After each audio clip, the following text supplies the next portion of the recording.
Assalamualaikum warahmatullahi wabarakatuh. Selamat berjumpa kembali.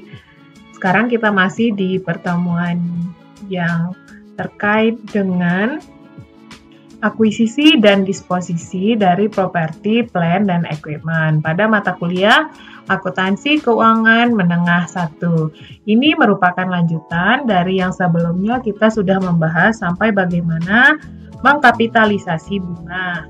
Nah, selanjutnya kita akan melanjutkan dengan isu terkait dari akuisisi ini, kemudian treatment akuntansinya, dan pada saat kita melakukan substitusi ataupun disposal dari properti, plant, dan equipment.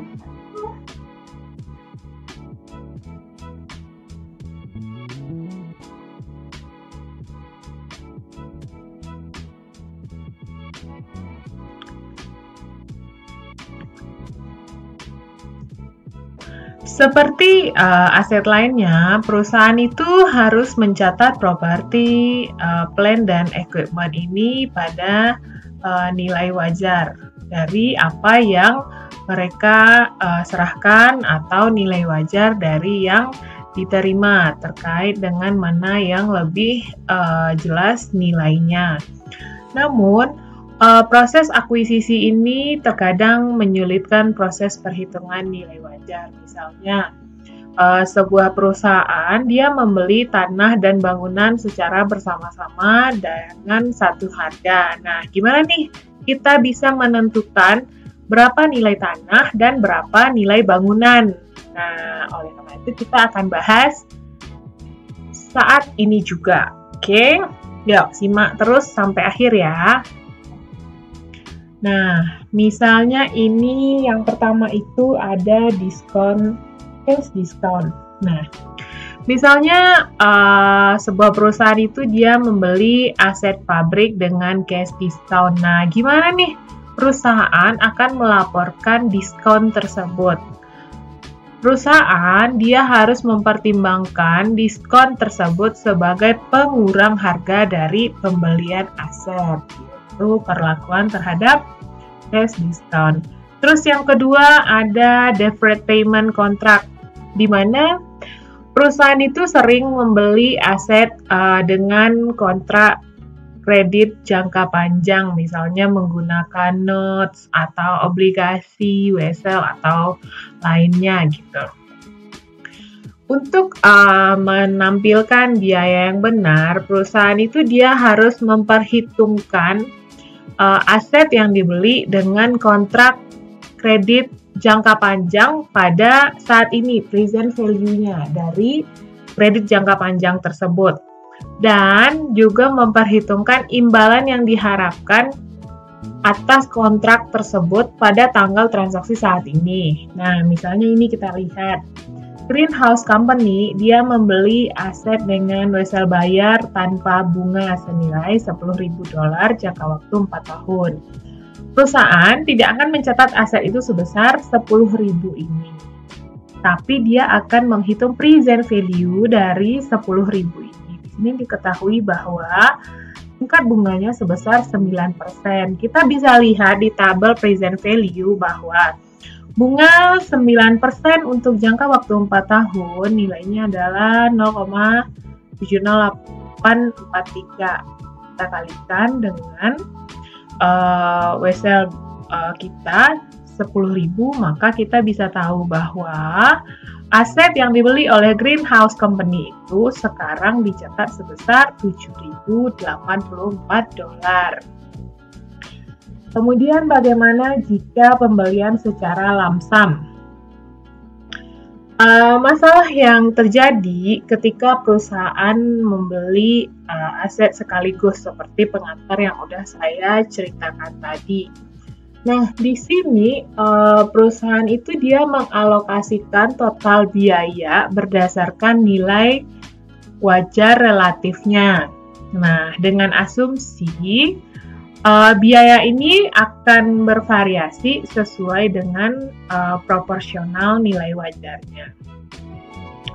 Sebagai ilustrasi, di sini ada contoh membeli beberapa aset perusahaan seharga 80.000. Dia dibeli seharga 80.000, sedangkan book value-nya adalah sebesar 85.000.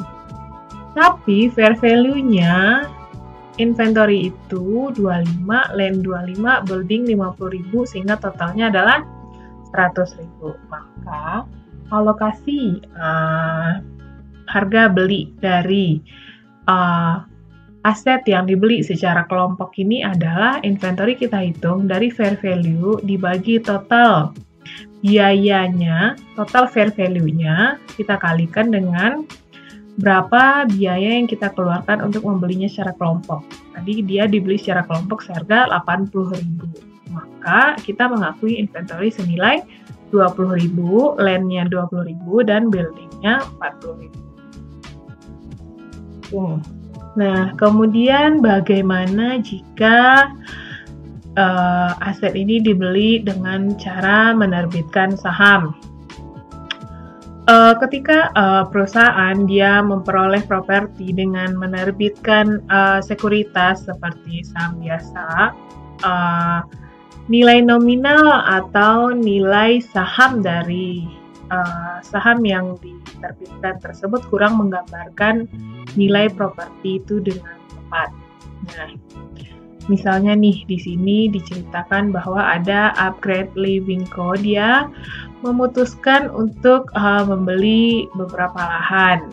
Nah, sebagai pengganti pembayaran tunai, dia menerbitkan 5.000 saham biasa, nilai nominalnya $10 kepada Land Company dengan harga pasarnya itu $12 per saham. Maka dia mencatat sebagai tanah dengan harga pasar yaitu 5.000 saham dikali harga pasarnya $12, maka tanah diakui senilai 60.000. Dan ada modal saham dengan nilai nominal $10 kali 5.000 lembar yaitu 50.000, dan dicatat adanya premium akibat selisih dari harga pasar dengan harga nominalnya yaitu senilai 10.000. Nah, selanjutnya bagaimana jika adanya pertukaran aset non-moneter?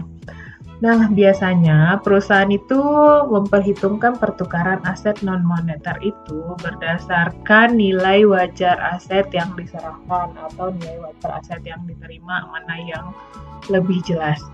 Dengan demikian, perusahaan harus segera mengakui keuntungan atau kerugian di pertukaran itu ketika transaksi itu memiliki substansi komersialnya. Nah, sebagai contoh, kita lihat di sini. PA dia menjual mesin yang digunakan dengan mesin baru. Nah, pertukaran ini memiliki substansi komersialnya. Mesin ini memiliki nilai buku 8.000 dengan original cost-nya 12.000 dikurangi 4.000 akumulasinya ya. Maka sekarang nilai bukunya adalah 8.000 dan nilai wajarnya 6.000. Nah, mesin yang baru itu nilainya adalah 16.000 dan ada processing trade-in allowance-nya sebesar 9.000. Maka aset baru bisa diketahui biaya perolehannya adalah nilai baru yang diketahui tadi 16.000, kemudian kita kurangi dulu dengan trade-in allowance-nya 9.000. Sehingga harus dibayar 7.000.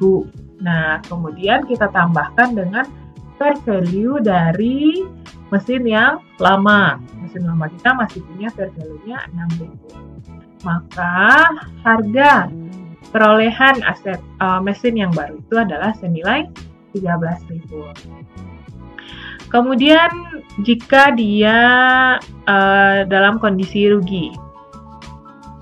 Ini lanjutannya tadi. Jika di dalam kondisi rugi, pencatatannya adalah equipment 13. Kita keluarkan dulu semua ya. Nah, tadi berdasarkan hitungan kita tahu bahwa equipment kita ini harganya adalah 13.000, yang lama 12.000. Yang lama punya akumulasi depresiasi sebesar 4.000, kemudian kita mengeluarkan cash senilai 7.000. Nah, setelah kita catat yang 4 poin ini, harga yang baru, akumulasi depresiasi yang lama, harga mesin yang lama, dan cash yang dibayarkan, maka ketemulah bahwa dia mengalami kerugian senilai 2.000. Atau ini bisa juga dihitung dengan cara seperti ini. Fair value-nya 6.000 dikurangi dengan book value-nya sebesar 8.000. Maka ditemukan juga kerugian itu adalah 2.000. Selanjutnya bagaimana jika dia memiliki komersial substansi juga tapi dalam situasi gain. Nah, perusahaan Interstate dia menukar sejumlah truk bekas ditambah uang tunai dengan semi truk. Truk bekas ini nilai bukunya 42.000, di mana biaya perolehan 64 dikurangi akumulasi 22. Nah, dia bilang bahwa truk bekas ini hanya punya nilai pasar 49. Selain itu, Interstate harus bayar tunai lagi 11.000 untuk truk yang baru. Maka kita lihat di sini cost of semi truck-nya. Fair value yang punya kita 49, dia nilai 49, dan kita juga harus bayar 11.000. Maka kita tahu bahwa cost dari semi truck yang baru itu adalah senilai 60.000 berdasarkan penjumlahan dari fair value yang lama ditambah cash yang harus kita bayarkan.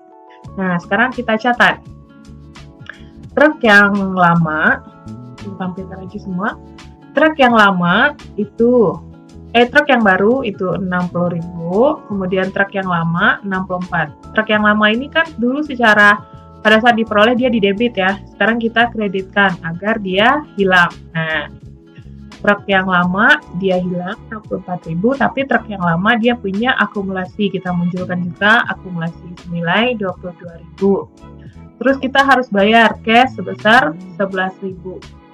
Nah, setelah kita tulis bahwa ada di debit truk yang baru 60 dan akumulasinya 22 yaitu 82.000. Truk yang lama itu 64 ditambah 11 baru 75.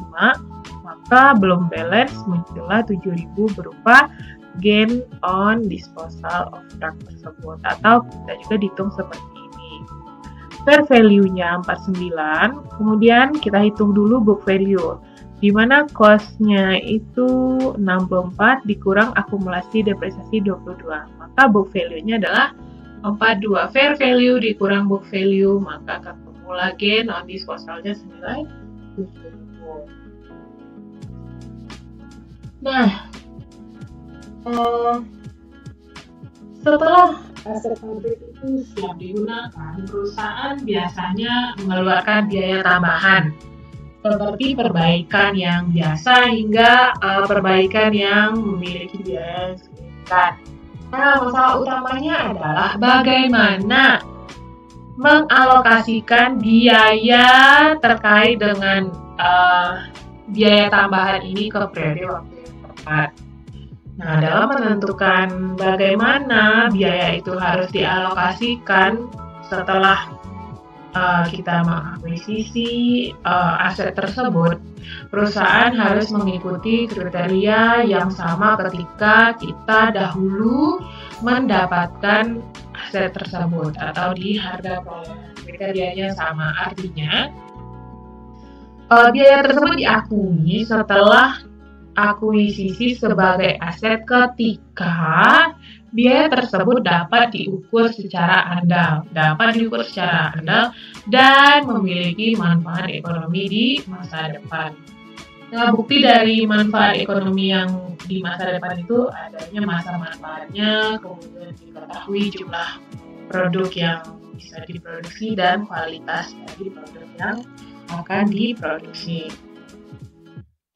Nah, umumnya perusahaan biasanya melakukan 4 jenis pengeluaran besar terkait dengan aset yang ada.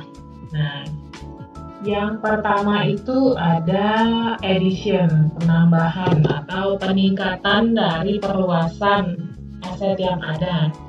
Nah, penambahan ini seharusnya tidak menimbulkan masalah akuntansi karena perusahaan dia akan mengkapitalisasi setiap tambahan aset pabrik karena adanya aset yang baru dibuat. Misalnya nih, sebuah rumah sakit dilakukan penambahan sayapnya atau ditingkatkan kualitas pendingin ruangannya sehingga itu akan meningkatkan layanan fasilitas di rumah sakit. Nah, perusahaan dia harus mengkapitalisasi pengeluaran tersebut dan mencatatnya di periode mendatang ketika pendapatannya diakui. Kemudian yang kedua itu ada perbaikan dan penggantian. Dimana ini misalnya kayak penggantian aset yang lebih baik atau yang serupa dengan yang telah ada. Nah, apa nih beda antara perbaikan dan penggantian? Perbaikan adalah substitusi aset dengan yang lebih baik dibandingkan aset yang saat ini dimiliki. Misal, lantai beton sebelumnya kita ganti lantai kayu yang bagus yang menahan dingin. Kalau lantai beton kan itu terasa seperti ini. Kalau lantai kayu lebih hangat. Nah, sedangkan kalau penggantian itu adalah substitusi aset, misalnya dari lantai kayu yang jelek ke lantai kayu yang bagus. Tapi dia masih sama-sama lantai kayu. Nah, sedangkan kalau perbaikan tadi, lantainya itu sebelumnya lantai beton, kemudian diganti dengan metode penghangat kayu yang lebih baik. Yang kedua itu penataan ulang atau reorganization, di mana ini perpindahan aset dari satu lokasi ke lokasi lain. Seperti yang udah diceritakan sebelumnya, perusahaan mungkin mengeluarkan biaya pengaturan ulang ini atau biaya reorganization untuk beberapa asetnya. Kemudian ada perbaikan, di mana perusahaan biasanya melakukan maintain agar asetnya tersebut dapat beroperasi normal. Nah, pembebanan biaya ini atas dasar periode manfaat utama. Nah, biaya perawatan ini seperti mengganti suku cadang, memberikan pelumas, mengecat ulang, membersihkan. Nah, clippers ini menjadi pengeluaran yang mana itu ada terbagi menjadi dua. Ada yang minor dan yang major. Nah, kemudian perusahaan mungkin dia akan menghentikan aset pabrik itu secara sukarela atau melepaskannya, mungkin dengan dijual, ditukar, atau dikonversi secara tak sengaja atau abandonment. Nah, penyusutan tetap harus dilakukan sampai tanggal disposisi ini. Nah, misalnya sekarang kita lihat contohnya ini ada Barrett Group. Barrett Group dia mencatat penyusutan pada mesin seharga 18.000 selama 9 tahun dengan berarti 1.200 per tahun. Nah, jika dia menjual mesin di pertengahan tahun ke-10 seharga 7.000, maka Barrett melakukan penyusutan adalah depreciation expense di tahun yang ke-10 ini 600 pada accumulated depreciation. Nah, berdasarkan penyusutan tadi kita lihat bahwa akumulasinya berarti adalah 1.200 dikali 9 ditambah dengan yang 600 tadi, itu 11.400. Nah, cash kita jual tadi seharga 7.000 berarti dapat cashnya 7.000. Akumulasi, depresiasi, dan mesinnya dilepaskan. Karena dilepaskan kita kredit seharga 18.000. Nah, ini belum balance, maka muncullah 400 berupa gain on disposal of mesin tersebut. Nah, terkadang aset itu berakhir melalui kebakaran, banjir, pencurian, atau lainnya. Nah, perusahaan dia akan melaporkan perbedaan antara jumlah yang dapat dipulihkan. Misalnya tadi, aset kita yang kebakaran atau kebanjiran atau dicuri ini ada asuransinya. Maka, nilai asuransi yang kita dapat tersebut menambahkan nilai bukunya sebagai keuntungan atau kerugian. Itu menambah. Nah, misalnya di sini contohnya, Camel dia harus menjual pabrik yang selama ini berdiri ternyata di tanah pemerintah. Dan pemerintah berusaha membeli tanah tersebut, tapi Kemalnya menolak. Nah, pemerintah tetap nih mau ngambil tanahnya si Kemal ini. Akhirnya pemerintah menang di pengadilan dan Kemal dia menerima 500.000. Nah, dimana itu sebenarnya udah lebih dari nilai bukunya, karena nilai bukunya tanah itu 150.000, buildingnya nilai bukunya sisa 100, karena dulu diperoleh dengan harga 300, dikurangi depresiasinya 200.000, berarti nilai bukunya hanya 250, sedangkan dia terima 500.000. Maka Camel dia akan mencatat sebagai berikut.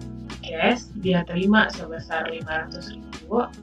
Akumulated depreciation-nya 200.000. Akumulated depreciation dari building-nya. Kemudian building-nya itu sendiri nilai 300 dan land-nya adalah 150. Maka muncul gain on disposal-nya adalah senilai 250.000. Hasil dari 500 tambah 700 dibagi 300 tambah 150. Oke, sekian pembahasan kita terkait dengan bagaimana kasus yang terjadi pada Plain Property ini, dan mulai dari tadi di video sebelumnya kita udah bahas bagaimana saat dia diperoleh, di-maintain, hingga akhirnya dia berakhir. Semoga teman-teman semua dapat memahami materi ini, dan jangan lupa di subscribe, di like, dan di komen, dibagikan ke teman-teman lainnya. Semoga memberikan manfaat bagi kita semua. Terima kasih atas perhatiannya. Saya ucapkan terima kasih dan wassalamualaikum warahmatullahi wabarakatuh.